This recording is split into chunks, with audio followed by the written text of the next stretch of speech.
And good morning. How's everybody doing? Dr. Chris Roddenberry here. I'd like to thank everybody for coming today. Seems like we have a few people here in the audience. Welcome. Thanks. I am back in the United States, streaming to you live from Willow Springs, North Carolina. Who do we have in the audience this morning? If you're in the audience, go ahead and type in the chat bar and let me know you're there. I missed you last week. Don't forget, this week we have the Wednesday webinar. I hope everybody comes to the Wednesday webinar. We're in Chapter 7, and we have our exam coming up next weekend. Not this weekend, but next weekend.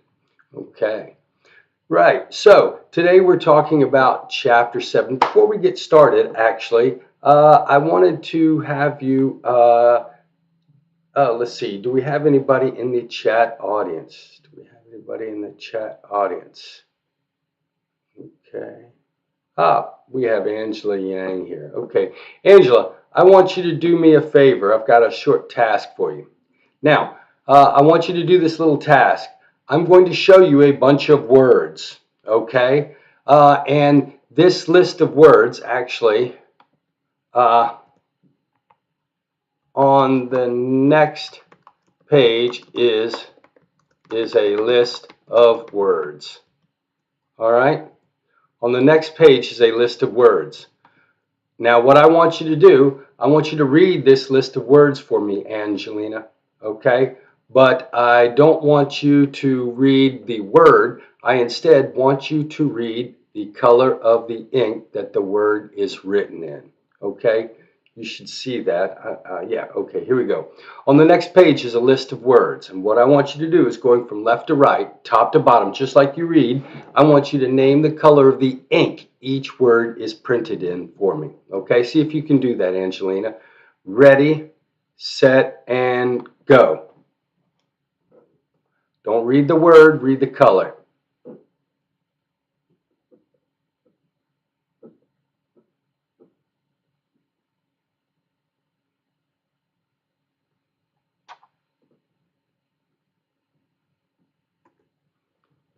Okay, Angelina, what did you notice about that? What was difficult about that?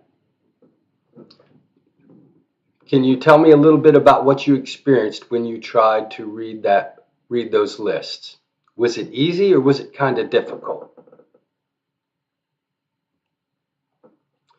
You should have found it kind of difficult. And what you were demonstrating, I really wanted to say the word instead. Exactly. Your brain was programmed to read the word exactly and not the color of the ink because you learned over time exactly. It's very difficult. It's a little bit tricky. That's what's known as the Stroop effect. And it's an important cognitive phenomenon that we've discovered in the study of human memory. And so what we're going to talk about this week is the information processing approach. Okay, we're going to talk about brains as if they were computers. Okay, now cognitive psychology is the study of the human being as an information processor. Okay, now what exactly do I mean as an information processor? Well, think about what a computer does. In fact, the cognitive perspective was really influenced by the invention of the computer. If you look down here at the corner, computers, you can type input into those computers, right? That information goes into your computer and then you can process it with your processor. You can add up a list of words. You can save a Microsoft Word document. You can create a PowerPoint presentation. You can program your computer to do all kinds of activities. And so your computer processes that information. And then when you ask for information back, your computer provides you a set of output. And it does that in a systematic manner. Cognitive psychologists are interested in understanding how human beings process information, and they're doing that with an eye of sort of comparing the human mind to a computer. So just like a computer, we receive input. Just like a computer, we process information, which allows us to produce output. Now, what are the rules that govern that processing of information. So what exactly is going on inside the human processor? Now, why is the cognitive revolution was inspired by the dissatisfaction with the behavioral approach? If you remember in last week's lessons, I was talking about human beings as responding to environmental cues. So we talked about operant conditioning and classical conditioning. And I suggested to you that this particular branch of psychology was very anti-mentalistic. They thought it was all about associations that were caused by the environment, and there was no need to have a mind. Well, cognitive psychologists were really dissatisfied with that explanation of how human beings learn things and how human beings function. And the second thing was they were very inspired by the invention of the computer. I want you to know that, and in fact, that will be on the third exam. Or on the second exam, I will ask you what the most important invention was for the inspiration of the cognitive approach. And I want you to know that the computer played a big role in sort of the birth of this organized perspective. Now, what we're going to talk about with regard to human beings, instead of talking about receiving input, we're going to talk about encoding information. Human beings encode information. If you listen to what I said and are able to understand my sentence, you've encoded information in your short-term memory. If you are able to tell me who the first president of the United States was, by the way, Angelina, who was the first president of the United States? Do you know that? Do you know that? If you do, type it in the chat bar. If you were able to tell me that that was George Washington, then you encoded that information into your long-term memory. So we're going to talk about encoding and storage. Human beings store information in their mind. You were able to pull George Washington out because you had kept it there for a long time. So we're going to talk about storage.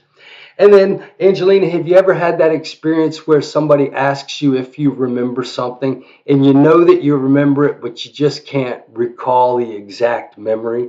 Do you ever have that experience, Angelina, when something's on the tip of your tongue, right? You know that sometimes information can get in our mind and we have trouble retrieving it. So we're going to talk about human encoding, human storage, and how human beings retrieve information. And these are all topics that are interesting to people from the cognitive perspective, okay? Now, what we're going to do is we're going to talk a little bit about the three types of memory, okay? We're going to be talking about your sensory memory, your short-term memory, and your long-term memory.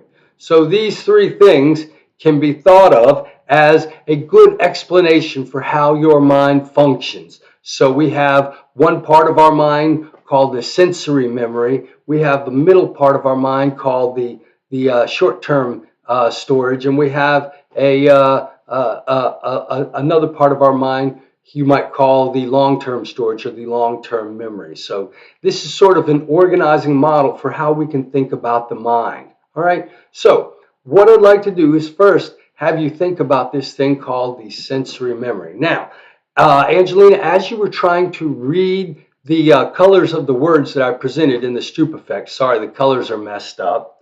What happened was your brain was perceiving two sensory experiences. You perceive the color of ink that a word is written in, and you also perceive the semantic information or the meaning of the word. Now, both of these are forms of input that are coming from your environment, but somehow or another, your brain has decided to pay attention to one of these forms of input.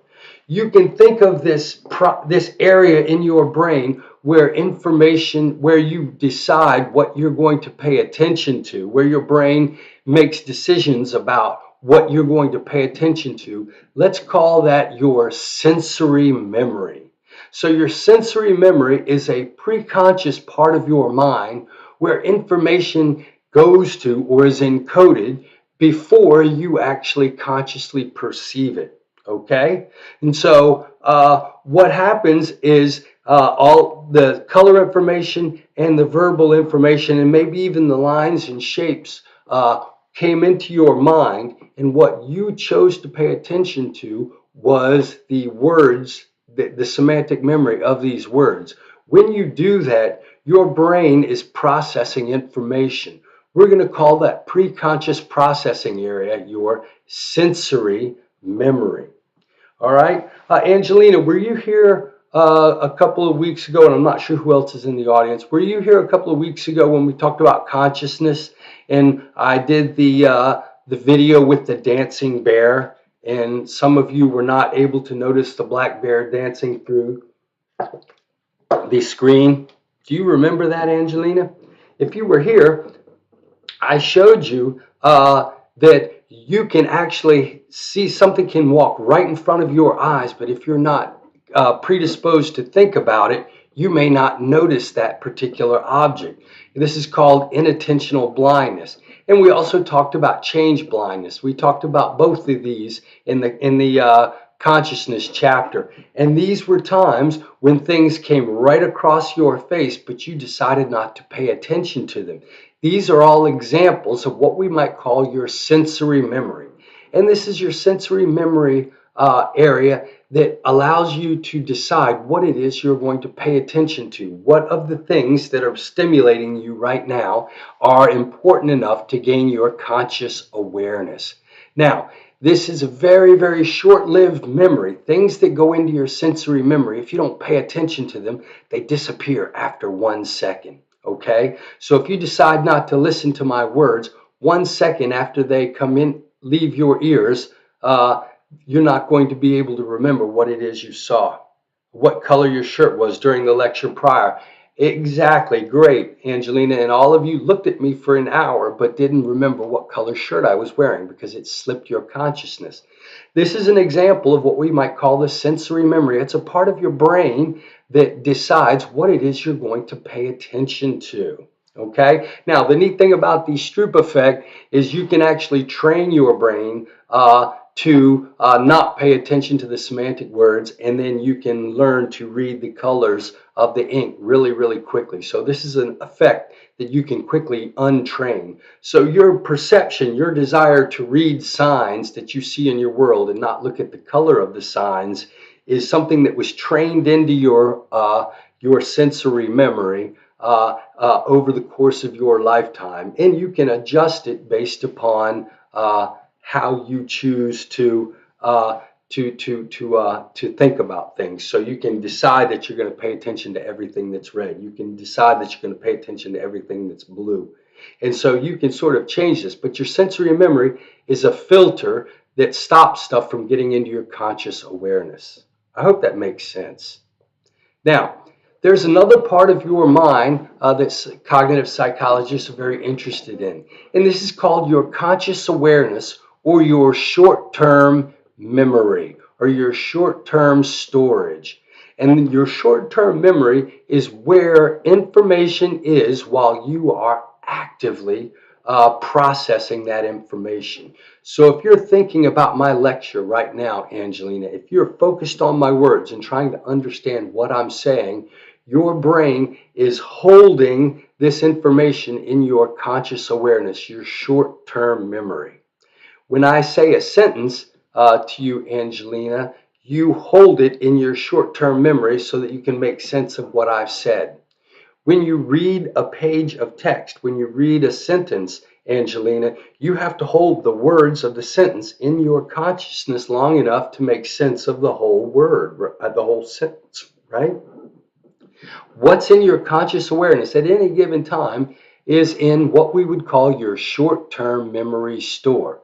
The general term for the active manipulation of information in your short-term memory is known as rehearsal. So if you're thinking about what I'm saying, Angelina, right now, you are rehearsing cognitive psychology thoughts. You're activating them in your conscious awareness.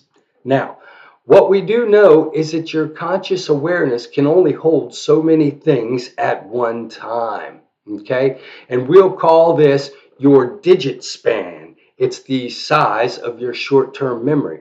Now, when we get to Chapter 8 next week, we're going to talk about IQ testing. IQ tests actually measure your digit span. How many things, how long a list can you remember at one time? How many objects can you hold in your short-term memory at one time? Now, a fellow named George Miller studied short-term memory, the sizes of people's short-term memories, and he found that as a general rule, most people could remember about 7 new items, unless they were experts. They could remember about 7 new items at one time before they started forgetting things, if they were asked to think about them. Now, I'll give you an example of that. What if I was to give you 7 words to remember, Angelina? What if I said in serial order, please remember the following. Angelina, you're going to the grocery store. I need you to pick me up these things, okay?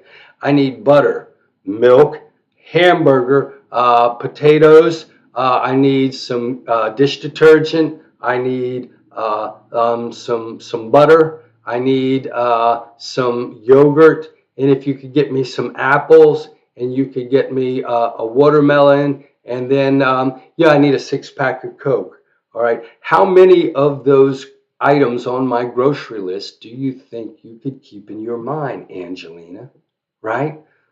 Did you forget? You said butter twice. Oh, you're right. I said butter twice. All right. How many of those things do you remember? What are you supposed to get me from the store? What are you supposed to get me from the store? Can you remember everything I told you?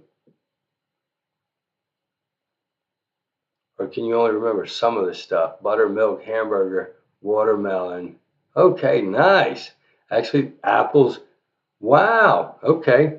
Angelina's pretty good at this dish. Ooh, I threw that one in as a is a curveball. Potatoes. 1, 2, 3, 4, 5, 6, 7. Okay, fantastic. I think I said a 6-pack of Coke. I said yogurt. I said bread too, I think. But yeah, very good. All right. So, Angelina, you remembered about 7 things on the list. It turns out that the average size of a person's short-term memory is around 7 plus or minus 2 chunks. And what this guy, George Miller, also found is if you look at the pattern of the words that people tend to forget the words in the middle of that list. So I said, what did I say at the end? I think I said watermelon at the end. And I said butter, milk, and hamburger at the beginning of the list. And so those are the things that you remembered, Angelina. But I said yogurt and bread in the middle of that list, and you didn't remember those things. This is kind of the pattern that Miller found, and it's become known as the serial position effect. When you challenge the size of someone's short-term memory, people tend to forget the things in the middle of the list and remember the things at the beginning and the end of the list. All right. So what we know about the short-term memory is it can keep about 7 plus or minus 2 things at one time. The things that you tend to keep in there are the first things that you remember in the scene and the last things that you remember from the scene or the interaction. And the things in the middle tend to be dropped out. Now, one of the other things that we have found is that you can artificially improve the size of your short-term memory by using the rule of chunking. Now, the short-term memory can encode 7 plus or minus 2. You see, I said the word chunks here. Now, what I mean by chunk is that a chunk can be anything. It can be a letter, it can be a word, it can be a sentence. So, if you want to artificially increase the size of your short-term memory, you folks probably already know this, what you need to do is chunk items together as you read them. So, Angelina, you remember butter, milk, and hamburger. That can be 3 things, or you can think about a fried hamburger sandwich, right? And a fried hamburger sandwich is going to need butter to fry the bread. Buttermilk and hamburger. Okay, excuse me. So what we would think is buttermilk. How could we put those together? Buttermilk and hamburger. Buttermilk. Okay, you could make a hamburger chowder if you had some butter and some milk in it. So instead of thinking about those 3 things, you maybe would chunk them into an image, right? And so if I told you dish detergent and potatoes, one of the things you need to do with potatoes when you get them is you need to wash them. What you wash them with? Dish detergent. So what you would think is a buttery hamburger stew, and you would think of washing your potatoes. So that's two chunks instead of five different words. So right, and so I would say buttery hamburger stew. Okay, I need butter, milk, and hamburger, and then I'm washing the potatoes. So that means I need the potatoes and dish detergent. Do you see what I'm saying, Angelina? And so what we found is that there are actually people who can artificially inflate the size of their short-term memory to huge sizes because they learned this rule of chunking things. In fact, I don't know, Angelina, if you were ever required to memorize a poem in school, but you did that by chunking the lines together. You would create images out of the sentences in the stanzas, the lines in the poem, and then you would maybe create one image of the two lines going together, and so you would put two lines together, and so you learn to chunk things. One of the keys to having a better memory is learning how to chunk things. So in the example I give down here is, do you think about your social security number as 9 numbers, or do you think of it as 3 numbers, a 3-digit number, a 2-digit number, and a 4-digit number? So for example, this isn't mine. I totally made this up, so don't try Googling this. 249, 249, 54, 62, 63. Do you see how I've kind of read that as 3 different numbers? So you chunk your social security. You probably chunk phone numbers, Angelina, into area code, prefix, and then last 4 digits, right? So we use chunking all the time, and this helps us to increase the size of our short-term memory. All right. And so what we know is that there's a part of our mind that acts as a filter that decides what it is we're going to pay attention to, and it's going to change what pops into our consciousness, what comes into our short-term memory. While we have things in our short-term memory, we are rehearsing these images, and the amount of concepts that we can keep in our conscious awareness has a limited size, but you can train it to increase the size of the short-term memory. And I will tell you that the size of a student's digit span is positively correlated with their reading comprehension. All right, so the size of your short-term memory determines how good a reader is related to how good a reader you are. And so if you think about it, the larger your digit span, the larger your short-term memory, the longer sentences you can keep in your mind at one time, or maybe you can keep 2 sentences in your conscious awareness at one time. And it allows you to more understand writer's intentions more effectively. Does that make sense, Angelina? I hope that makes sense. Okay. Now, here's the thing. Angelina, at the beginning of the class, you told me that George Washington was the first president of the United States, and of course you were correct.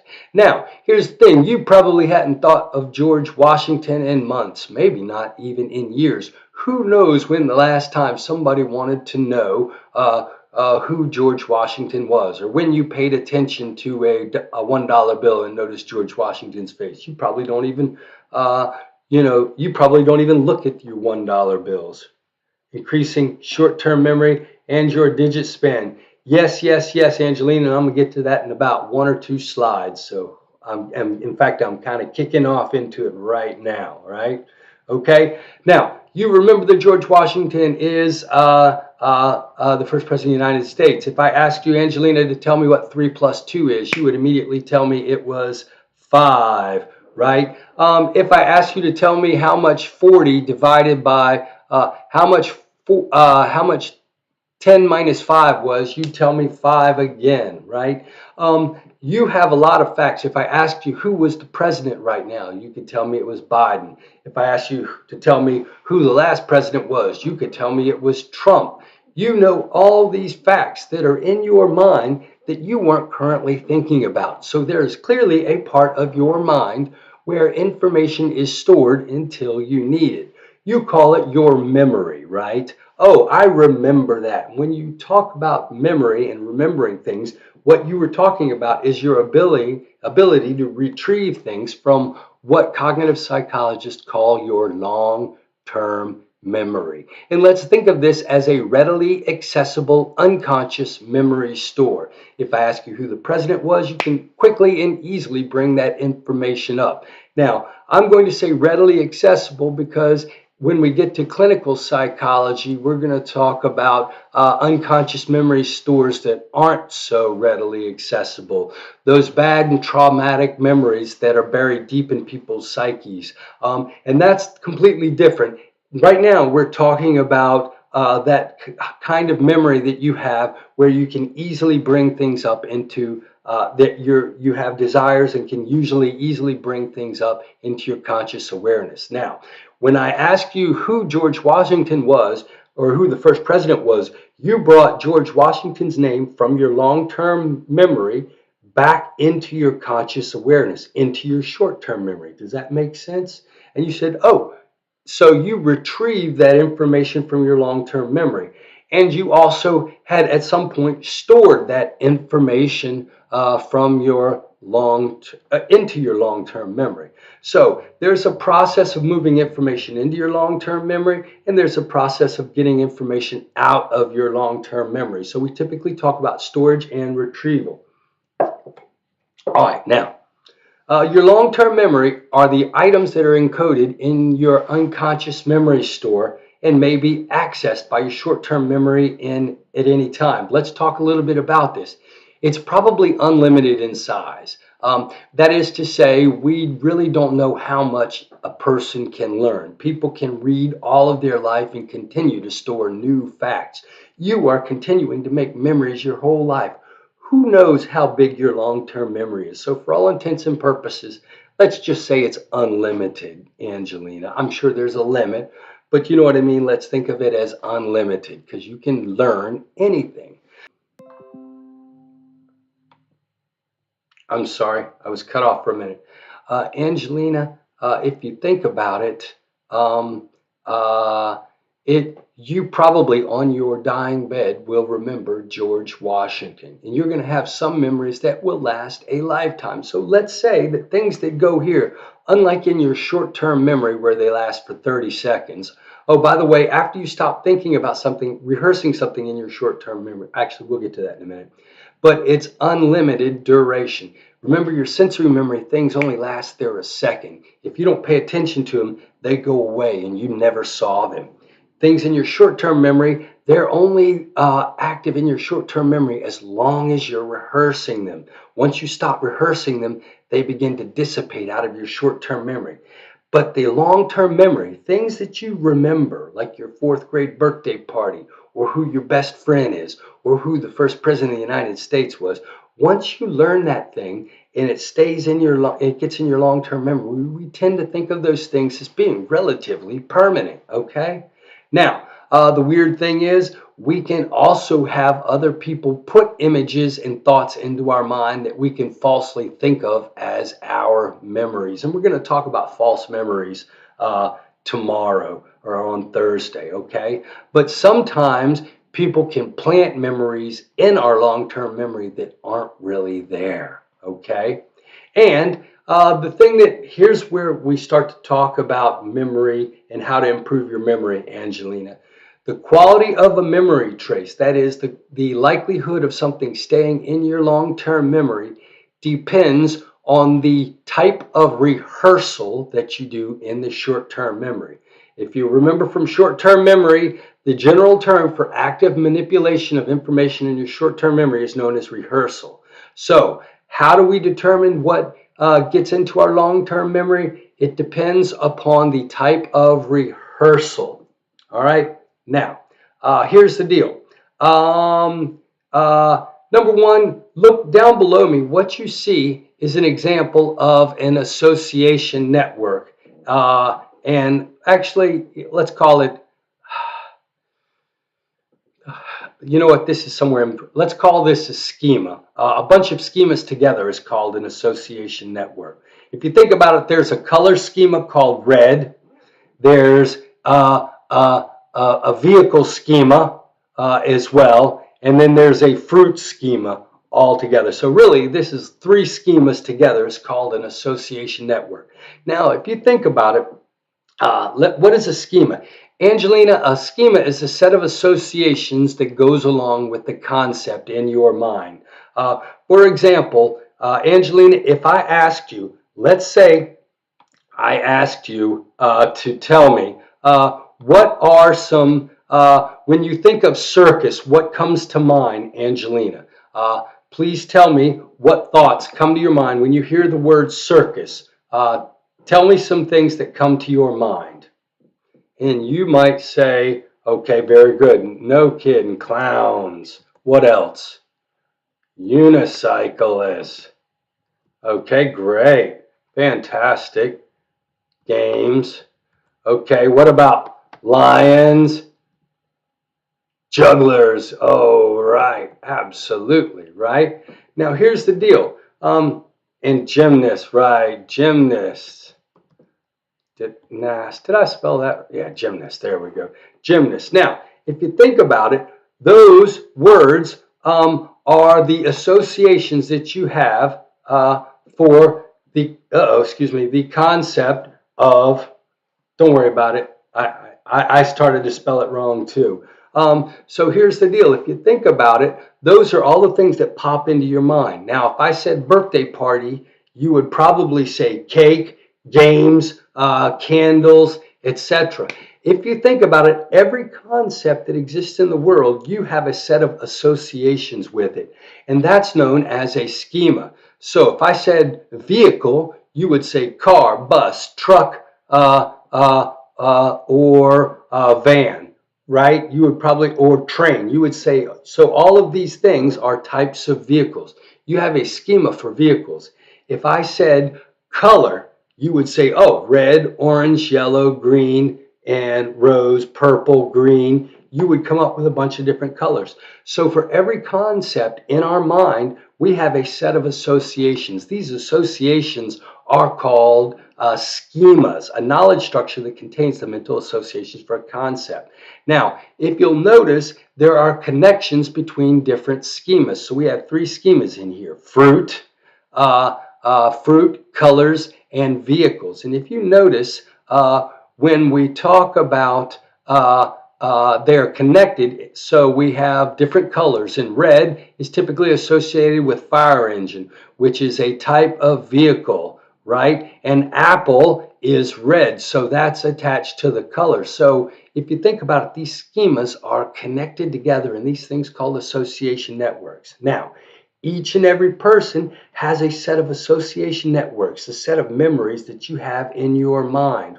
Okay, Angelina? So when you think about soccer, you have a set of associations. When you think about football, you have a certain set of associations. When you think about breakfast, you have a certain set of associations. And these associations are connected. Now, why are you telling me all of this, Chris? Here's the deal.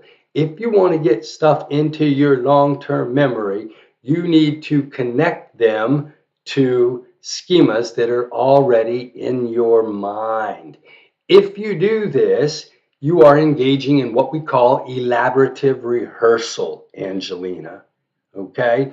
And if you do this, this gives you a better chance of encoding the information successfully in your long-term memory.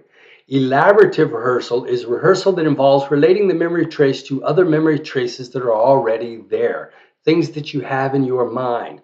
Now, some people, on the other hand, choose not to do this, and instead they engage in what's known as maintenance rehearsal. Maintenance rehearsal is when you're rehearsing the information in your mind, just maintaining it by itself.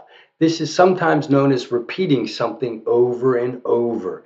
You know, if somebody gives you a phone number and all you do is repeat that number over and over and over, you won't really do well remembering that phone number. On the other hand, if you turn that phone number into a meaningful pattern by chunking it and elaborating it, you will have a better chance of remembering that information. Let me give you a quick example. So I have a friend, his phone number is 776 1066. Now, here's the thing. I was a student that loved history in school, all right? I really dug history class. And so I like to think of historical dates when I use phone numbers. So, for example, my friend's phone number is 776 1066. Now, 776 to me reminds me of the Revolutionary War. 1066, actually, I know that's the Norman invasion, the Norman invasion, and so the Battle of Hastings. And so when I think of my friend's phone number, I don't try to remember the numbers. I instead think the Revolutionary War and the Norman invasion, the Norman conquest. All right. And so that allows me to pop 776 and 1066 into my mind really easily. Now, Angelina, are there any phone numbers that you have in your mind that you have weird associations like that with, or any other numbers that you can remember? Maybe a phone number, maybe a combination, maybe a street number where a friend lives. Do you have any associations like that that help you remember numbers?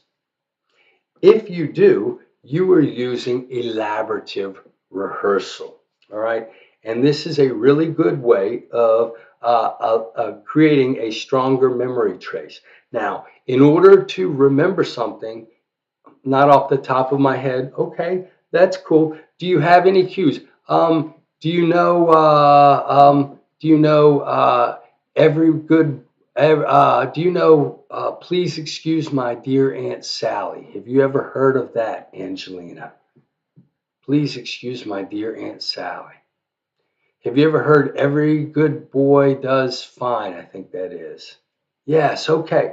Well, these are images, and once you get these colorful images in your mind, you can relate things to them. So you know the first letters of please excuse my dear Aunt Sally tells you the order of operations. Every good boy does fine is every good boy does fine are the notes on a treble clef, right? And so these things act as memory cues. So we are elaborating or relating things to things that are already in our mind. Now that's better than just maintaining the information in your maintenance in your mind by just repeating it over and over. There you go, Sakatoa. There you go. That's another one. You get that weird word in your mind, and suddenly it helps you remember all of these other things. You're using elaborative rehearsal. Okay, there you go. That's cool too. No problem. Now, so let's look at this model briefly. So you can think of your mind as operating with sort of three basic processes. You have a filtering process we call the sensory memory. And information goes into your sensory memory and it's only there for a fraction of a second. And sometimes you decide to just pay attention to something in your environment. So typically when you read signs, you pay attention to the words. But there are other things that you said. I told you look for the people in white passing the basketball, and you decided not to pay attention to the black dancing bear. Okay, so these are situations where you have a sensory memory that decides to filter information out so that other information can get into your short-term memory. Now, your short-term storage is where you can hold a small amount of stuff. How long can you hold it there? Well, as long as you're rehearsing it, keeping it active in your mind, you can keep it there forever. But at the instant you stop rehearsing that information, it begins to disappear within about 15 seconds, unless you've encoded it into your long-term storage. And that's where you put things in your mind intentionally so that you can use those things later. All right. And some information may be forgotten, right? And the question is, when we have what's known as retrieval failure, we can't remember something, we have to ask our question, is it because we can't retrieve the information, or is it because we didn't encode the information properly? Sometimes it's encoding failure, and sometimes it's retrieval failure. All right. So, do you understand these three basic mental processes? So every bit of research attention that you will see in the field of psychology is focused on how people encode information into their awareness, how people think about things when they have it in their active consciousness, and we also study how people's long-term memory works. So these are sort of the three broad processes that you will find in the field of cognitive psychology. Now, here's a chart from the old textbook. I'm not sure if this is in the 4th edition, but I think it's in the 3rd edition. And basically, this provides a pretty good summary of what happens in each of these three storage areas. So your sensory storage, it allows you to decide whether or not you're going to pay attention to something. Information lasts up there in your visual iconic memory, visual sensory memory, things last less than a second. In your ears, your echoic sensory memory, sometimes information will last up to a couple of seconds in your mind. And if you decide not to pay attention to it, then it's gone forever. Otherwise, if you do, it goes into your short-term memory. And we talk about your different ways. Your short-term memory maintains information for immediate use, and then your long-term memory stores information to reaccess later time. And if you look at this, it sort of tells you what happens in each of these three stages. So I want you, for the exam, to have a pretty good idea of what happens as human beings engage in these three types of cognitive or mental processes. And the idea behind this research, again, all goes back to the idea of computers. We know how computers work because we built them, and we built them to do what humans could do. And once they were built and showed that they could engage in some forms of human processing, we began to reverse engineer a theory of how the mind works based upon this idea that it must work some way like computers.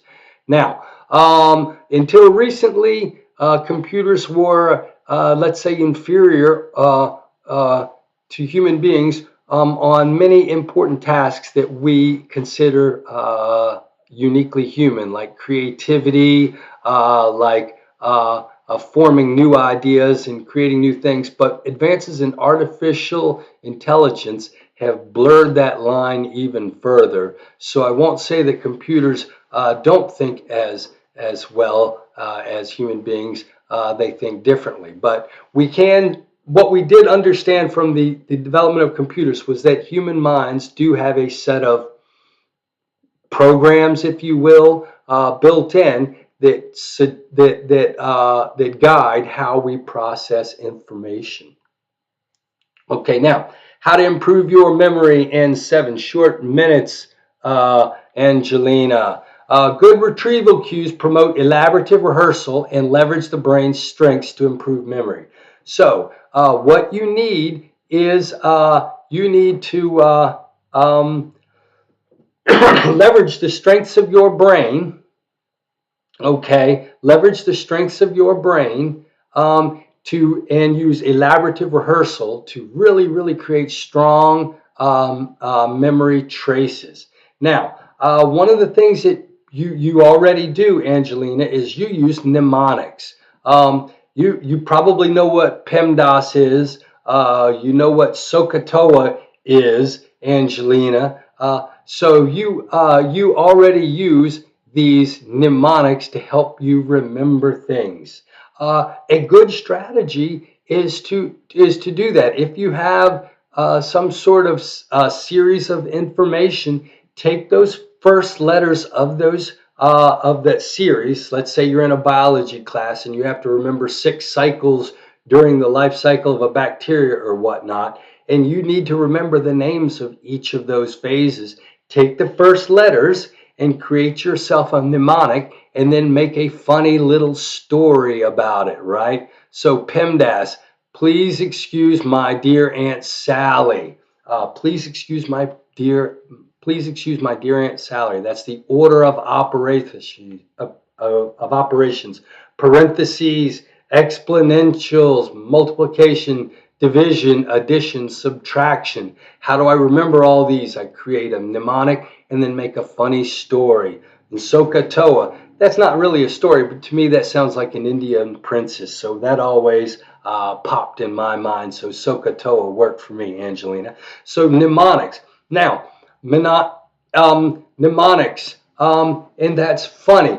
If you remember, actually, I talked about this in chapter 2. Your hippocampus is what helps you remember things. That's your brain structure. Some old hippie caught another hippie tripping on acid. Oh, that's perfect.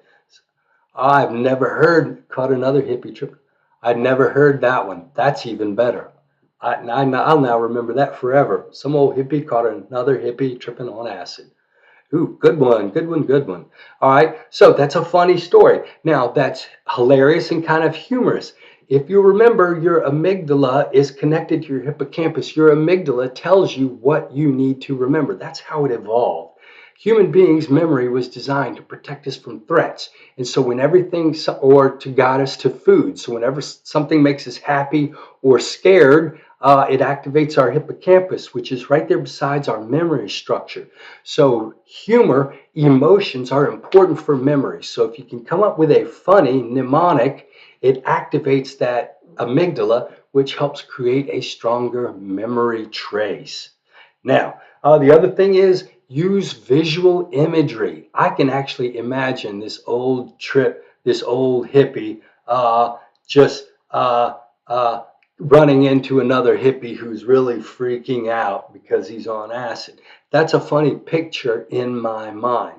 Now, it turns out that temporal lobes were evolved to store images, not words. Remember, we even have this thing called the fusiform gyrus, which remembers human faces. Now, if you think about it, the purpose of memory is for survival. And so it evolved millions of years ago, long before language did. So we're not programmed to remember words as well as we are prepared to remember images. So instead of thinking about eggs, milk, and hamburger, think about a bowl of hamburger milk stew, right? Instead of trying to remember potato and dish detergent, just remember an image of Dr. Roddenberry washing his potatoes with dish detergent. Your brain was evolved to store pictures of objects as opposed to words. So create funny, vivid images. Remember I said use humor? Create funny, vivid images. All right. And also, your hippocampus, your memory center, is really good at location memory. It tells you where you are right now. You can probably remember where to find your car without even thinking about it. Have you ever noticed that? You know where the grocery store is. You know how to get to Wake Tech's campus. You have all these memories of location. You know why? Because your hippocampus is programmed to automatically remember and record and remember location. It's one of the easiest, most well-developed memories that we have. It has very good survival value.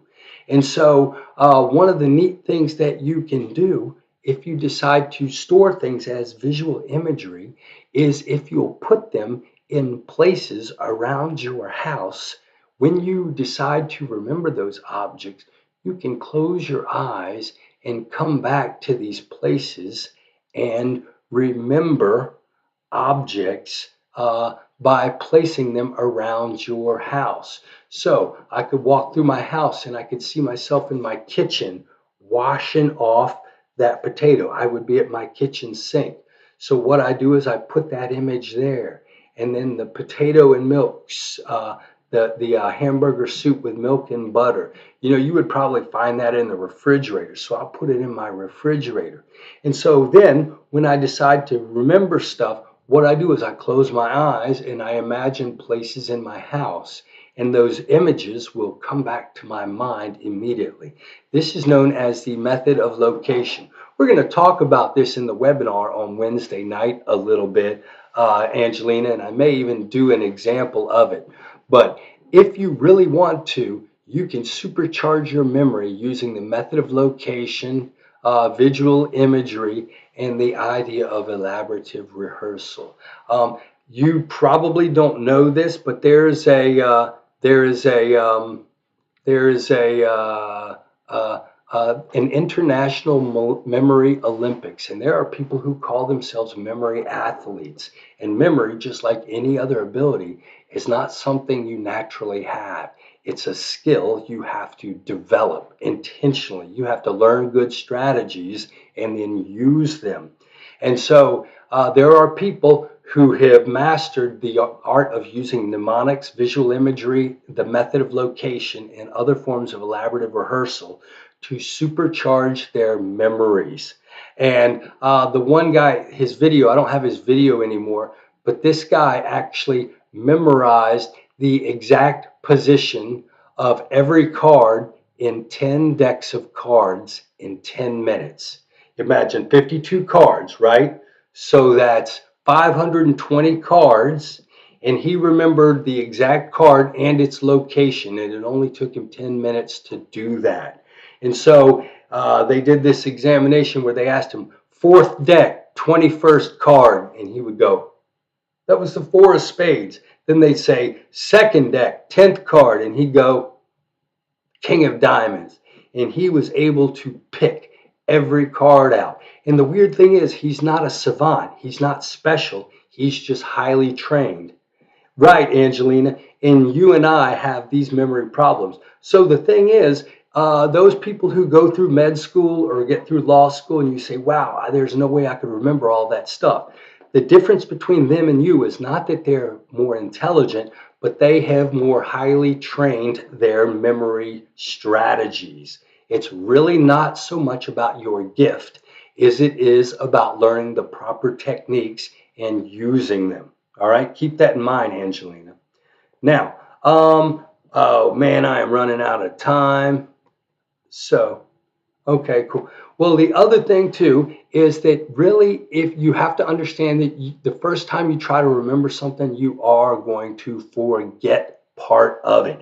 That is the natural thing. This fellow named Herman Ebbinghaus found that people forget almost 50% of what they learn after 1 hour. So he would have people study until they could give him perfect recall on a set of items after learning them. So they would put down their cards and they would do an immediate recall test. And when they could do it perfectly, he would then stop and he would stop training them. And then he would wait different periods of time.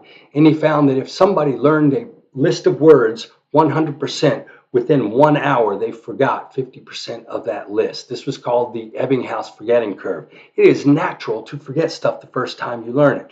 And so what you need to do in order to truly memorize something is you need to activate it in your short-term memory multiple times.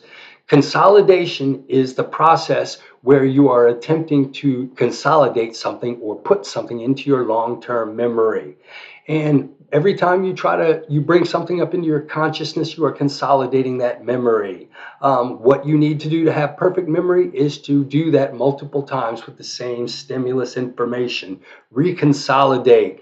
So if you're going to study, it's better to study in multiple periods of time as opposed to studying just once. So rather than studying 3 hours, it would be better at one time for 3 hours. It is better if you study 3 times for 1 hour each. Even better than studying 3 hours for 1 time each would be studying 6 times for 30 minutes each. In all 3 of these settings, you studied for a total of 30 hours, but you've broken the study time into multiple sets. And the more times you bring that information into your conscious awareness, the better your memory trace will be, all things being equal. This is known as the distributed practice effect. Okay, I am out of time. Thank you very much for coming today, Angelina. I see a couple of people wandered into class late. Thanks for coming today. Have a great day. Don't forget, Wednesday night, we're going to talk about memory. And I'm not sure. I'm either going to talk about how to improve your memory, or I'm going to talk about how your memory is naturally problematic. I haven't decided if I'm going to be an optimist or a pessimist. If anybody has a preference, send me a text and maybe that'll help me make my decision. You folks have a great day, and I will see you soon. Bye.